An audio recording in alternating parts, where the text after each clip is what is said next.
کابل کې هغه ملا نیولی دی چې له پیریانو سره به یې په ټلیفون باندې یا د موبایل له لارې خبرې کولې او عین حال کې به یې مریضان یا هغه څوک چې پیریانو به نیولي وي یا به پیریان ورسره وو نو ده به په ټلیفون له خبرو کولو وروسته له هغه نه پیریان ورک کړل او بالاخره به د ده په باور باندې د ده په وینا باندې چې هغه به ښه شو. وروسته له هغه چې د کابل په سروبي کې د پژواک خبریال جاوید رازمن صاحب له هغه سره خبرې وکړي یوه ځانګړې خپرونه یې ورسره وکړه او په دغه خپرونه کې لیدل کېدل چې دی یو د ناروغ په یوازې یا کورنۍ ته زنګ وهي او بالاخره هغه ټلیفون د مریض ښي غوږ ته نیسي بالاخره له پیریانو سره مکالمه کوي خبرې اترې شروع کوي او ځانګړې دعاوې دمونه ورباندې اچوي او بالاخره د ده په باور د ده په وینا چې ډېر مریضان یې له دې لارې نه ښه شوي دي او پیریان یې ورنه ورک کړي دي. نو له هغه وروسته دا ویډیو په ټولنیزو رسنیو ډېره لاس په لاس شوه. هر چا د خپل باور او لید له کبله له نظرونو له کبله پرې نظرونه ورکړل او بالاخره د کابل محتسبینو بیا د امر بالمعروف وزارت اړوند محتسبینو هغه ونیو اوس ورسره خپل ملاحظات او خبرې اترې او کیسې لري. له تاسې به واورو ستاسو په سیمو کې هم تر اوسه دغه ډول څه شته دي چې پر دمونو تعویضونو او دعاو باندې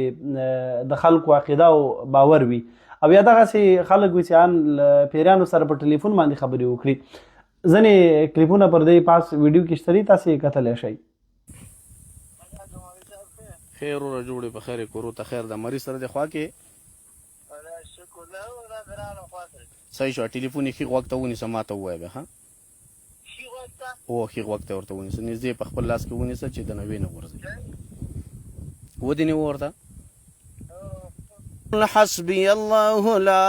إله إلا هو عليه توكلت وهو رب العرش العظيم.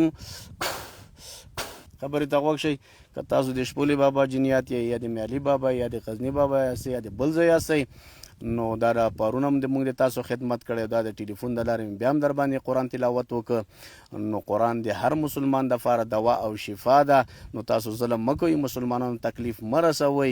نو دا تعویضونو کې هم قرآن ده او په حدیثو کې هم قرآن ده او دا د برای رسم بیا هم در باندې قرآن ووې نو د الله نه وویرېږئ د الله د قرآن نه وویرېږئ جهنم نه وویرېږئ د غریبو مسلمانانو نه وویرېږئ مسلمانانو تکلیف مه رسوئ چې د هر ځای یاستئ دعا د سره کوم او پرېږدئ دا مسلمانان پرېږدئ هلکه په دې مریضانو دم لاس جیک او تم دعا جیک لاسونه جیک چې دعا وسره کو امين.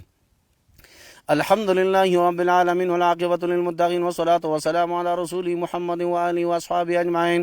دا ویډیو لومړی ګورو بیا خبره ور باندې لرو. دا مو اخلاق دي دا ماشومان بیچارهګان یاره یو نیمه دوه دقیقې خو کېږي زه راغلم دلته ویلاړ یم دوی ګورم هېڅ موټر نه ورته درېږي هېڅ ښه ورته ځیر شه دا مو اخلاق دي دا موټروانې دي رانو ته دا زما ستا وطن دی دا زما ستا د وطن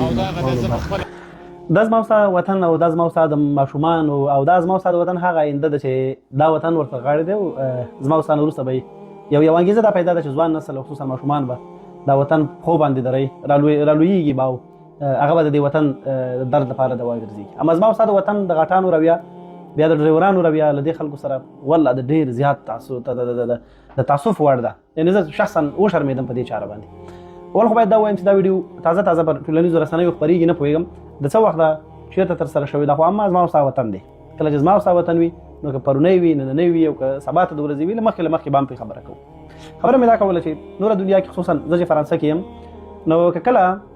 یو کس دغسې یو عمومي لارې ته نږدې کېږي او هغه په پیدرو باندې اوړي نو تاسې باور وکړئ که لس متره لرې یو څوک ډرایور وګوري چې یو غټ سړی را روان دی دلته سټاپ کوي تر څو هغه راورسېږي دی تېر شي. ماشوم خو ډېره لرې خبره ده چې ماشوم به په پیدرو باندې پورې وځي او ته به لاره نه ورکې. دوه درې خبرې یو خو زموږ ستاسې وطن کې نیمګړتیاوې شته دي دا به ومنو چې پته نه شي سړی کوم ځای کې واوړي کوم ځای د موټر دی کوم ځای د پیدرو دی. اما په عموم کې په افغانستان کې کولی شي په هر ځای کې څوک سړک باندې واوړي. کله چې ماشوم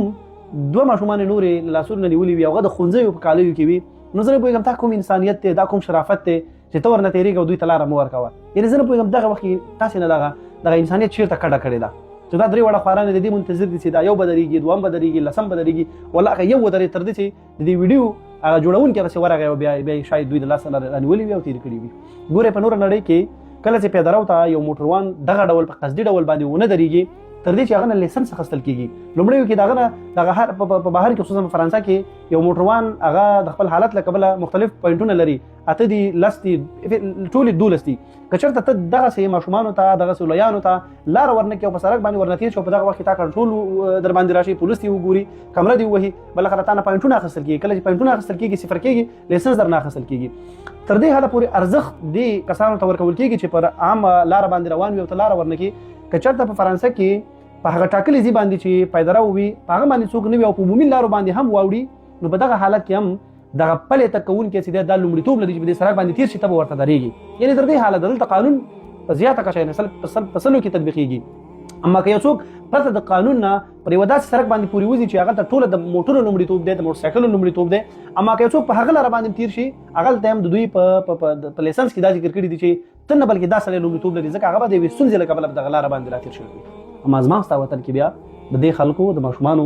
څومره عزت او احترام کوو، والله دا ډېره زیاته د شرم خبره ده. یعنې دا ویډیو ما له سهاره کتلې ده، اوس مې وخت پیدا کړ چې خبرې ورباندې وکړو. زه د خپل وطن ډرایورانو ته وایم زما ستا وطن کې دا په ډېرو کمو ځایونو کې استثنا شته دی چې دغلته باید